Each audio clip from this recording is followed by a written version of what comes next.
ഇങ്ങനെ ഞങ്ങൾ ചെയ്യും, ഞങ്ങൾ ഇത് ഫോർവേഡ് ചെയ്യും എന്ന് പറഞ്ഞിട്ട് അവരെ പറ്റിച്ചോണ്ടിരിക്കുമ്പോ റിഫ തന്നെ നിന്നെ അവരെന്ന് ഞാൻ മാറ്റിത്തരാന്ന് പറഞ്ഞോണ്ട് കിട്ടിയ പണിയാണ് ഖാദർ ഇത്. ഓക്കെ, ഇനി ഖാദർ ഒരു തിരിച്ചു വരണം, അത് ഞാൻ 100% ഗ്യാരണ്ടീഡ് ആണ്. ഓക്കെ, ഇനി ഖാദറിന് പഴയതുപോലെ വരാനും ജനങ്ങളുടെ മുമ്പിൽ വെച്ചിട്ട് ഞാൻ ഇങ്ങനെയാണ് അത് എന്തൊക്കെയാണെന്നുള്ള കാര്യം എനിക്ക് അറിഞ്ഞൂടാ. എനിക്ക് റിഫയുടെ കാര്യത്തിൽ മാത്രമേ ഖാദറിന് അറിയുള്ളൂ. ബാക്കിയുള്ള ഹായ് ഹലോ എല്ലാവർക്കും നമസ്കാരം. പുതിയൊരു വീഡിയോയിലേക്ക് സ്വാഗതം. ഈ ഒരു മേഡത്തിന്റെ പേരാണ് റൂഹി ജാൻ. മരണപ്പെട്ടുപോയ ഇൻഫ്ലുവൻസർ ആയിരുന്ന റിഫയുടെ ആത്മാവ് താനുമായിട്ട് കമ്മ്യൂണിക്കേറ്റ് ചെയ്യുന്നു എന്ന് അവകാശപ്പെട്ടുകൊണ്ട് സോഷ്യൽ മീഡിയയിലേക്ക് എത്തിയ ഈ ഒരു മേഡം ദുബായ് കേന്ദ്രീകരിച്ച് നടക്കുന്ന ഗോൾഡ് നർക്കോട്ടിക് സെക്സ് റാക്കറ്റിനെ കുറിച്ച് കുറേയധികം വെളിപ്പെടുത്തലുകൾ നടത്തുക പതിവാണ്. ഇവരുടെ സോഷ്യൽ മീഡിയ അക്കൗണ്ടുകൾ വഴി ധാരാളം വിവരങ്ങൾ ഇതിനോടകം തന്നെ പുറത്തേക്ക് വിട്ടിട്ടുണ്ട്. ഈ കഴിഞ്ഞ ദിവസമായിരുന്നു നമ്മുടെ രേണുസുതി ഉൾപ്പെടെയുള്ള ആളുകൾക്കെതിരെ ഈ ഒരു മേഡം ആരോപണം ഉന്നയിച്ചത്. രേണുസുതിക്ക് ഈ ഒരു ബ്രസ്റ്റ് ക്യാൻസർ വന്നത് ദൈവത്തിന്റെ അനുഗ്രഹം കൊണ്ട് മാത്രമാണ്, അല്ലെങ്കിൽ രേണുസുതി ഇതിനോടകം തന്നെ വലിയൊരു ട്രാപ്പിൽ ചെന്ന് പെട്ടേനെ. രേണുസുതിക്ക് ദുബായ് കേന്ദ്രീകരിച്ച് നടക്കുന്ന ഈ ഒരു മാഫിയയെ കുറിച്ചുള്ള അറിയാവുന്ന കാര്യങ്ങൾ പോലീസിനോട് തുറന്നു പറയാണ്ട് തയ്യാറാവണമെന്നൊക്കെ പറഞ്ഞുകൊണ്ട് ഈ ഒരു മേഡം ഒരു വീഡിയോ ചെയ്തിരുന്നു. അത് ഞാൻ എടുത്തു വെച്ച് റിയാക്ട് ചെയ്യുകയും ചെയ്തിരുന്നു. ഇന്ന് ഈ ഒരു മേഡത്തിൻ്റെതായിട്ട് കേരള ഓൺലൈൻ മീഡിയ എന്ന് പറയുന്ന യൂട്യൂബ് ചാനലിനകത്ത് മറ്റൊരു വീഡിയോ കൂടി വന്നു. ആ ഒരു വീഡിയോ ആണ് നമ്മൾ എടുത്ത് വെച്ച് റിയാക്ട് ചെയ്യാൻ പോകുന്നത്. ഇതിനകത്ത് ടോപ്പിക്കായിട്ട് വരുന്നത് ഖാദർ കരിപ്പൊടി എന്ന് പറയുന്ന ഇൻഫ്ലുവൻസറാണ്. അദ്ദേഹം നിലവിൽ ഒളിവിലാണ്. അതിന് കാരണം മറ്റൊന്നുമല്ല, ഒരു വധശ്രമ കേസിൽ പോലീസ് FIR ഇട്ടതിനെ തുടർന്ന് ഖാദർ കരിപ്പൊടി എന്ന് പറയുന്ന ഇൻഫ്ലുവൻസർ ഒളിവിൽ പോയിരിക്കുകയാണ്. അതിനിടയ്ക്ക് 1-2 വീഡിയോസ് അദ്ദേഹത്തിന്റെ ഇൻസ്റ്റാഗ്രാം അക്കൗണ്ടിൽ വന്നിട്ടുണ്ടായിരുന്നു, മാധ്യമങ്ങളെ പോലും വിമർശിച്ചുകൊണ്ട്. എന്തായാലും നിലവിൽ എവിടെയാണ് ഖാദർ കരിപ്പൊടി എന്ന് പോലീസിന് ഇതുവരെ കണ്ടെത്തുവാൻ സാധിച്ചിട്ടില്ല എന്നാണ് മാധ്യമങ്ങൾ റിപ്പോർട്ട് ചെയ്യുന്നത്. എന്തായാലും അദ്ദേഹവും സുഹൃത്തുക്കളും ചേർന്ന് ഒരു ചെറുപ്പക്കാരനെ നടു റോഡിലിട്ട് ആക്രമിക്കുന്ന ദൃശ്യങ്ങൾ, CCTV ദൃശ്യങ്ങൾ ഉൾപ്പെടെ പുറത്തേക്ക് വന്നിട്ടുണ്ട്. യൂട്യൂബിൽ റിയാക്ഷൻ വീഡിയോ ചെയ്യുന്ന ആളുകൾ ആരും തന്നെ ഈ ഒരു സബ്ജക്റ്റ് എടുത്ത് വെച്ച് ചെയ്തിട്ടില്ല. ഒരുപക്ഷെ അദ്ദേഹത്തിന്റെ ഭാഗം കൂടി കേട്ട ശേഷം വീഡിയോ ചെയ്യാമെന്ന് കരുതിയിട്ടായിരിക്കും പലരും മൗനം പാലിച്ചുകൊണ്ടിരിക്കുന്നത്. എന്തായാലും അങ്ങനെ ഇരിക്കുന്ന സമയത്താണ് ഖാദർ കരിപ്പൊടിയെ കുറിച്ച് വളരെയധികം ഗുരുതരമായിട്ടുള്ള ആരോപണങ്ങൾ ഉന്നയിച്ചുകൊണ്ട് റൂഹി ജാൻ എന്ന് പറയുന്ന ഈ ഒരു മേഡം രംഗത്ത് വന്നിരിക്കുന്നത്. അതായത് റിഫയുടെ മാതാപിതാക്കളെ പോലും മാനിപ്പുലേറ്റ് ചെയ്ത് ആ ഒരു കേസ് അട്ടിമറിക്കാൻ വേണ്ടിയിട്ട് ഖാദർ കരിപ്പൊടി എന്ന് പറയുന്ന ഈ ഒരു ഇൻഫ്ലുവൻസർ ശ്രമിക്കുന്നു എന്നുള്ള ആരോപണമാണ് റൂഹി ജാൻ എന്ന് പറയുന്ന മേഡം ഉന്നയിക്കുന്നത്. എന്നാലും നമുക്ക് ആ മേഡത്തിന്റെ ആ ഒരു വീഡിയോയുടെ കുറേയധികം ഭാഗങ്ങൾ ഒന്നെടുത്ത് വെച്ച് കണ്ടു നോക്കാം. ഖാദർ ഇത് എവിടെയെങ്കിലും ഇരുന്ന് ഉള്ളിന് കേൾക്കുവാണെങ്കിൽ ഇത് ഖാദറിനുള്ളതാണ്. ഓക്കെ, ഖാദർ കരിപ്പൊടി. ഇനി ഖാദർ കരിപ്പൊടിക്ക് ഒരു തിരിച്ചു വരവില്ല. എന്തുകൊണ്ടെന്ന് വെച്ചാൽ കുറെ റീസണുകളാണ്. കേരളത്തിലെ പബ്ലിക്കിന് മാത്രമല്ല ചീറ്റ് ചെയ്തുകൊണ്ടിരുന്നത് റിഫയുടെ പാരന്റ്സ് ശരിക്കും ലോക്കിട്ട് പൂട്ടിയ പോലെ അവര് ഇമോഷണലി നല്ല രീതിയിൽ ലോക്കിട്ട് പൂട്ടിയിട്ടുണ്ടായിരുന്നു. ബിഗിനിങ്ങിൽ എനിക്കും ഭയങ്കര വിശ്വാസമായിരുന്നു ഖാദർ കരിപ്പൊടിയെ കണ്ടപ്പോ. പക്ഷെ എനിക്ക് ഈ മെസ്സേജസ് വന്ന് തുടങ്ങി കഴിഞ്ഞപ്പോൾ I was really shocked. Khader എന്തിനിത് ചെയ്യുന്നു എന്നുള്ള ക്വസ്റ്റ്യൻ ആയിരുന്നു എനിക്ക്. അതിനുള്ള ആൻസറും കൂടി കിട്ടിക്കഴിഞ്ഞപ്പോഴാണ് റിഫയുടെ ഫാദറിന്റെ അടുത്ത് വളരെ ക്ലിയർ ആയിട്ട് ഞാൻ പറഞ്ഞത്, ഖാദർ കരിപ്പൊടിനെ വിശ്വസിക്കരുത്. അത് എനിക്ക് ഖാദർ കരിപ്പൊടി ആകുമല്ല, എനിക്ക് കിട്ടുന്ന മെസ്സേജ് അനുസരിച്ചിട്ടാണ് ഞാൻ ഈ കാര്യങ്ങൾ പറയുന്നത്. ഖാദർ കരിപ്പൊടി വിശ്വസിച്ചിട്ട് ഒരു കാര്യം റിഫയുടെ കാര്യത്തിൽ മുന്നോട്ട് പോകരുത്. കാരണം ഇത് എനിക്ക് കിട്ടിയ മെസ്സേജാണ് ഞാൻ പറയുന്നത് എന്ന് ഫാദറിനോട് പറഞ്ഞിട്ടുണ്ടായിരുന്നു. അവരത് എത്രമാത്രം ആക്സെപ്റ്റ് ചെയ്തു എന്നുള്ള കാര്യം എനിക്കറിയില്ല.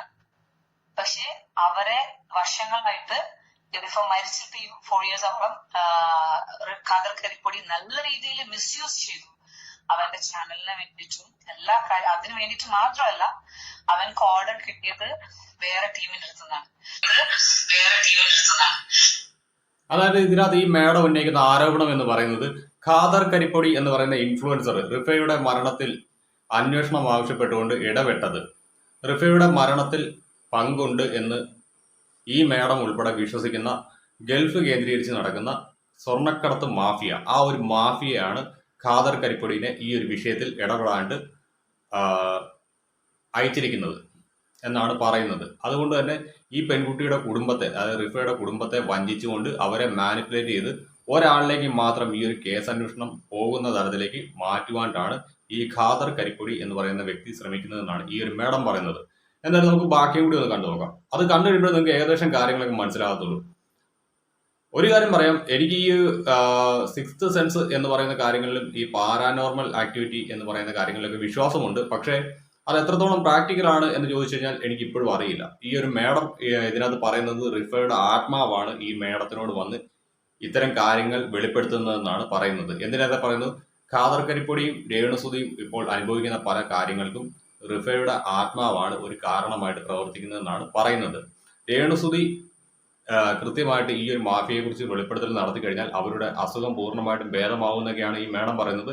I don't know. കാരണം ഒരു ആത്മാവിനെ കൊണ്ട് ഇങ്ങനൊരു കാര്യം ചെയ്യാൻ പറ്റുമോ എന്ന് ചോദിച്ചു കഴിഞ്ഞാൽ പ്രാക്ടിക്കലി പോസിബിൾ ആണോ എന്ന് ചോദിച്ചാൽ എനിക്കറിയില്ല. സയന്റിഫിക് ആയിട്ട് അത് തെളിയിച്ചിട്ടില്ല. പക്ഷേ നമ്മുടെ ജ്യോതിഷവും താന്ത്രികവും ഒക്കെ വിദ്യാപ്രകാരമൊക്കെ ഈ ആത്മാക്കളുടെ ശല്യം, അതും ദുർമരണപ്പെട്ട ആത്മാക്കളുടെയൊക്കെ ശല്യം നമ്മുടെ പിന്തുടർന്നു കഴിഞ്ഞാൽ പലതരത്തിലുള്ള ഗുരുതരമായിട്ടുള്ള വിഷയങ്ങൾ നമ്മുടെ ഭാവി ജീവിതത്തിൽ ഉണ്ടാകുമെന്നൊക്കെ പറഞ്ഞു കേട്ടിട്ടുണ്ട്. സോ അങ്ങനെ ഒരു തിരിച്ചടിയാണ് ഇവർക്ക് രണ്ടുപേർക്കും വന്നിരിക്കുന്നതെങ്കിൽ അത് കർമ്മയാണ്, അനുഭവിച്ചേ മതിയാവും. അത് മാത്രമേ എനിക്ക് ഈ ഒരു വിഷയത്തിൽ പറയാനുള്ളൂ. എന്തായാലും നമുക്ക് ഇതിനകത്ത് ബാക്കി കൂടി ഒന്ന് കണ്ടുനോക്കാം. ക്രിമിനൽ മൈൻഡും ഒരു ഫ്രോഡ് മൈൻഡുള്ള ഒരാൾക്ക് ഇത്രയും എന്താ പറയാ, ആ ഫാമിലിക്ക് വേണ്ടി റിസ്ക്ക് വേണ്ടി ഞാൻ ഇത് ചെയ്യും എന്ന് പറഞ്ഞ് വരാനൊരു മെന്റാലിറ്റി ഉണ്ടാവും. ഒരു നോർമൽ ആൾക്കാർക്ക് ചിന്തിക്കേണ്ട കാര്യം മാത്രമേ ഉള്ളൂ ഇത്. അതായത് നമ്മള് ഒരു അത്രമാത്രം പ്യൂർ സോളും പ്യൂർ ആയിട്ടുള്ള ആൾക്കാർക്ക് മാത്രമേ ഇങ്ങനത്തുള്ള കാര്യങ്ങളൊക്കെ ചെയ്യാൻ പറ്റുള്ളൂ. അല്ലാതെ വെറും എന്തെങ്കിലും ടാർഗറ്റ് വെച്ചിട്ട് ചെയ്യുന്ന ആൾക്കാരാണെങ്കിൽ അവര് വേറെ എന്തെങ്കിലും ഒരു ബെനിഫിറ്റ് കാണാതെ ഒരു കാര്യം ചെയ്യാൻ അറിയില്ല. അപ്പൊ ഖാദർ കരിപ്പൊടിയുടെ ബെനിഫിറ്റ് എന്തായിരുന്നു? He want to earn money, പൈസ ഉണ്ടാക്കണം. അതിന് മേലെ നിന്ന് കിട്ടിയൊരു ഓർഡർ ഉണ്ടായിരുന്നു. അവനെ ശരിക്കും അപ്പോയിന്റ് ചെയ്തതാണ്. എന്താണ്, അവന്റെ ചാനലിലൂടെ റിഫയുടെ കേസ് വന്നുകൊണ്ടിരിക്കാനും ന്യൂസസ് കാര്യങ്ങൾ വന്നുകൊണ്ടിരിക്കാനും പിന്നെ അവന് അവരിലോട്ട് കൊടുപ്പിക്കുന്ന വിശ്വാസം മെഹനാസ് മാത്രമാണ് ഇതില് പ്രതി, വേറെ ആരുമല്ല. ഇത് അവിടുന്ന് അങ്ങോട്ടും ഇങ്ങോട്ടും തെറ്റരുത് എന്നുള്ളതിൽ അവരെ ലോക്ക് ചെയ്ത് വെച്ചു. അതും പറഞ്ഞ് മെഹനാസിന്റെ പേര് മാത്രം പറഞ്ഞിട്ട് അവൻ കുറേ വീഡിയോസ് ഉണ്ടാക്കിയിട്ട് കുറേ വ്യൂസും കാര്യങ്ങളും ഉണ്ടാക്കി അവൻ പൈസ ഉണ്ടാക്കി. അവൻ കേരളത്തിലെ പബ്ലിക്കിനെ പറ്റിച്ചുകൊണ്ടും കുറെ പൈസ ഉണ്ടാക്കി. അതുകൂടാതെ മേലെ നിന്ന് കിട്ടിയ ഓർഡർ കിട്ടി അവരുടെ അടുത്തൊന്നും അവർക്ക് നല്ല പൈസയും കിട്ടിയിട്ടുണ്ടാവും. അതായത് ഇതിനകത്ത് പറയുന്നത് ഇത്രയാണ്: ഈ റിഫയുടെ മരണത്തിൽ ഖാദർ കരിപ്പൊടിക്ക് രണ്ട് തരത്തിൽ നേട്ടമുണ്ടായി. ഒന്ന് സോഷ്യൽ മീഡിയ വഴി റീച്ച്, ആ റീച്ചിലൂടെ കിട്ടിയ പണം. അതുകൂടാതെ ഈ ഒരു വിഷയം കൃത്യമായിട്ട് ജനങ്ങളിലേക്ക്, മെഹനാസ് ആണ് ഈ ഒരു കേസിൽ പ്രതി എന്ന് വരുത്തി തീർക്കാണ്ട് തന്റെ വീഡിയോയിലൂടെ ശ്രമിച്ചതിനകത്ത് ഈ ഖാദർ കരിപ്പൊടി പെയ്ഡ് ആയിട്ടുണ്ട്. അതായത് അയാൾക്ക് ഈ പറയുന്ന റിഫയുടെ മരണവുമായി ബന്ധപ്പെട്ട മാഫിയയിൽ നിന്ന് പണം കിട്ടിയിട്ടുണ്ട് എന്നുള്ള ആരോപണമാണ് ഈ പറയുന്ന മേഡം ഉന്നയിക്കുന്നത്. എന്തായാലും ഇതൊക്കെ ഈ ഒരു മേഡം പ്രൂഫുകളൊന്നും വെക്കാതെ തന്നെയാണ് പറഞ്ഞിരിക്കുന്നത്. പക്ഷേ ഇങ്ങനെ ഒരു വിഷയം വന്നിട്ട് ഇത് അധികം ആരും എടുത്തു വെച്ച് ചർച്ച ചെയ്യാത്തത് കൊണ്ടാണ് ഞാൻ ഈ ഒരു സബ്ജക്ട് എടുത്തു വെച്ച് വീഡിയോ ആക്കാണ്ട് ശ്രമിച്ചത്. എന്നാലും ഇതിനകത്ത് ലാസ്റ്റും രേണുസുതിയെ കുറിച്ച് കുറേയധികം കാര്യങ്ങൾ പറയുന്നുണ്ട്. രേണുസുതിയുടെ കൂട്ടത്തിൽ കൊല്ലം സുധിയുടെ ആത്മാവില്ല നിലവിൽ, അത് കിച്ചുവിനൊപ്പമാണ്. അതുകൊണ്ടാണ് കിച്ചുവിന് ഇത്രത്തോളം പുരോഗതി അവന്റെ ജീവിതത്തിൽ ഉണ്ടാവുന്നതെന്നൊക്കെയാണ് പറയുന്നത്. അതങ്ങനെയൊക്കെ പലതരത്തിലുള്ള വിശ്വാസങ്ങളുണ്ട് കേട്ടോ, അത് സത്യമാണ്.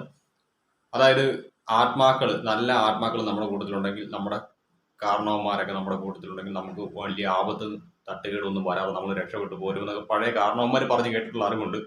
അതൊരു പക്ഷെ സത്യമായിരിക്കാം. കാരണം രേണുസുതിയുടെ കൂട്ടത്തിൽ കൊല്ലം സുധിയുടെ ആത്മാവ് ഇല്ല എന്ന് പറയുമ്പോഴത്തേക്ക് അവരിന്ന് അനുഭവിക്കുന്ന പല ദുരിതങ്ങൾക്കും കാരണം ഒരു പക്ഷേ സുധിയുടെ ആത്മാവിന് മനസ്സ് വേദനിച്ചുകൊണ്ടായിരിക്കാം എന്നാണ് എനിക്ക് തോന്നുന്നത്.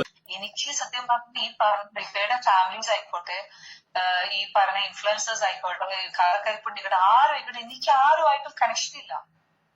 എന്റെ കണക്ഷൻ എന്ന് പറയുന്നത് സോൾ കണക്ഷൻ ആണ്.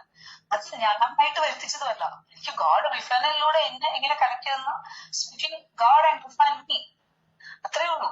അപ്പൊ എനിക്കിത് പറയണം. റിഫക്ക് വന്ന് സംസാരിച്ച് പറയാൻ പറ്റാത്ത കാര്യങ്ങള് I have to speak it out. ഇതാണ് എന്റെ duty. So I am speaking out. അത് എത്ര പേര് വിശ്വസിക്കുന്നു വിശ്വസിക്കാത്തത് അത് എന്നിൽ വരുന്ന ഒരു കാര്യമല്ല. എനിക്ക് പറയുന്നത് ഞാൻ പറയും. എന്തൊക്കെയാണ് സംഭവിക്കാൻ പോകുന്നതും എന്തൊക്കെ സംഭവിക്കും എന്നുള്ള കാര്യങ്ങൾ, എനിക്ക് പറയേണ്ട കാര്യങ്ങൾ വന്നു കഴിഞ്ഞാൽ, മെസ്സേജസ് വന്നു കഴിഞ്ഞാൽ I will speak it out. അതാണ്. അതുകൊണ്ടാണ് ഞാൻ 2 days ബിഫോർ വീഡിയോ ഇട്ടിട്ട് ഞാൻ എല്ലാവരുടെ കാര്യം എടുത്തെടുത്ത് പറഞ്ഞത്. രേണുസുദിന്റെ കാര്യം, സജിന ഫിറോസിന്റെ കാര്യം, അവരുടെ കൂടെയുള്ള മറ്റ് ഗേൾസ് ഒക്കെ പെട്ടുപോയ കാര്യം, എല്ലാവരും വേണമെങ്കിൽ ഇനി ആരെങ്കിലും അവന്റെ ബെൻസർ എന്ന് പറയുന്ന ആളുടെ ഇതിൽ ഉണ്ടെങ്കിൽ ജസ്റ്റ് ലീവ് ഹെം. കാരണം ഇത് ഒരു സാധാരണ ഭൂമിയിലുള്ള ആൾക്കാരുടെ റിവെഞ്ച് അല്ല, ഫൈറ്റ് അല്ല, ഇതൊരു സോളിന്റെ റിവെഞ്ച് ആണ്. സോൾ റിവെഞ്ച് എന്താണെന്ന് അത് അനുഭവിച്ചെന്നറിയാൻ. ഓക്കെ, സോൾ എന്താണെന്നും സോൾ പവർ എന്താണെന്നും അതറിയുന്ന ആൾക്കാർക്ക് മാത്രമേ അത്രയും ക്ലിയർലി പറയാൻ പറ്റുള്ളൂ. അത് എങ്ങനെയാണ് നോർമൽ ഹ്യൂമൻസിന്റെ അടുത്ത് മാഷിമാരുടെ അടുത്ത് പറഞ്ഞ് മനസ്സിലാക്കി തരാന്നുള്ള കാര്യം എനിക്ക് അറിഞ്ഞൂടാ സീരിയസ്ലി ആയിരുന്നു. പക്ഷെ കാതർ കരിപ്പൊടിക്ക് എല്ലാവർക്കും ബാക്ക് ടു ബാക്ക് വരും എന്നുള്ള കാര്യം ഉറപ്പാണ്. മെഹനാസിനും ജംഷാദിനും ആഷിഖിനും എല്ലാത്തിനും പണി വരുന്നുണ്ടെന്നുള്ള കാര്യം എനിക്ക് ഉറപ്പുണ്ടായിരുന്നു. പക്ഷെ കാതർ കരിപ്പൊടി ഫാദറിനെയും മദറിനൊക്കെ ആ ഫാമിലിനെ ലോക്ക് ചെയ്ത് വെക്കുമായിരുന്നു. അവർക്ക് എന്നിലുള്ള വിശ്വാസം പോലും കാതർ കരിപ്പൊടി ഇല്ലാത്ത അവസ്ഥയിലാണ്. ഇതിനകത്ത് ഈ ഖാദർ കരിപ്പൊടി എന്ന് പറയുന്ന വ്യക്തി ഇപ്പോൾ വധശ്രമ കേസിൽ പെട്ടിരിക്കുന്ന ആ ഒരു കേസിന് ആസ്പദമായിട്ടുള്ള സംഭവം, അതായത് അതിന്റെ മെയിൻ കോഴ്സ് ആയിട്ടുള്ള സംഭവം നടത്തിയിരിക്കുന്നത് കേരളത്തിലല്ല, അത് ഗൾഫ് കേന്ദ്രീകരിച്ചാണ്.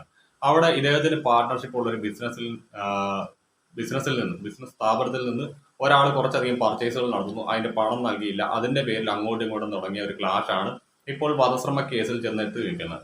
അതായത് ഖാദർ കരിപ്പൊടിക്ക് കൃത്യമായിട്ടുള്ള ഗൾഫ് രാജ്യങ്ങളിൽ ബന്ധമുണ്ട്, കാര്യങ്ങളുണ്ട്. അതൊരു പക്ഷേ മേ ബി അദ്ദേഹത്തിന്റെ ബിസിനസ്സും മറ്റു കാര്യങ്ങളൊക്കെ ആയിരിക്കാം. പക്ഷേ എനിക്ക് ഇതിനകത്ത് പറയാനുള്ളത്, ഈ വധശ്രമ കേസ് ഈ പറയുന്ന റിഫയുടെ ആത്മാവ് നടത്തുന്ന പ്രതികാരമാണെങ്കിൽ അത് നിങ്ങൾ ഡിസർവ് ചെയ്യുന്ന കാര്യമാണ്. കാരണം ഈ വീഡിയോയിലേക്കകത്ത് പറയുന്ന റിഫയുടെ മാതാപിതാക്കളെ നിങ്ങൾ പറഞ്ഞ് വഞ്ചിച്ച് ആ കുട്ടിക്ക് കിട്ടേണ്ട യഥാർത്ഥ നീതി അത് നിഷേധിക്കാണ്ട് നിങ്ങൾ കാരണക്കാരനായിട്ടുണ്ടെങ്കിൽ ഖാദർ കരിപ്പൊടി നിങ്ങൾ ഇത് ഡിസർവ് ചെയ്യുന്നുണ്ട്. ഒന്നുറപ്പാണ്, ആ കുട്ടി അതിന്റെ സ്വന്തം ഇഷ്ടപ്രകാരമല്ല ഈ ഭൂമിയിൽ നിന്ന് പോയിരിക്കുന്നത്.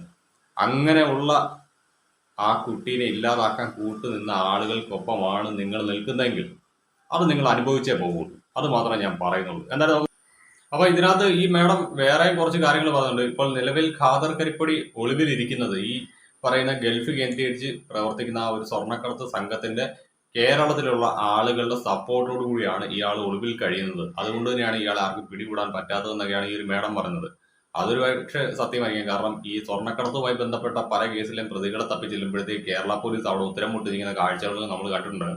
അത്തരത്തിൽ ഈ ഒരു മേഡം പറയുന്നത് സത്യമാണെങ്കിൽ ഖാദർ കരിപ്പൊടി എന്ന് പറയുന്ന ഇൻഫ്ലുവൻസർ അദ്ദേഹം ഇപ്പോൾ സ്വർണ്ണക്കടത്ത് മാഫിയയുടെ സംരക്ഷണത്തിൽ തന്നെയാണ് കേരളത്തിൽ ഒളിവിൽ കഴിയുന്നത് എന്ന് നമുക്ക് അനുമാനിക്കേണ്ടി വരും. എന്തായാലും ഇതിനകത്ത് സത്യം പുറത്തു വരണം. സത്യം പുറത്തു വന്നില്ലെങ്കിൽ സംഭവിക്കാൻ പോകുന്നത് ഇത്തരത്തിൽ നിരവധി പെൺകുട്ടികൾ അവിടെ എത്തപ്പെടും. അങ്ങനെ എത്തപ്പെടുന്ന പെൺകുട്ടികൾ ട്രാപ്പ് ചെയ്യപ്പെടും.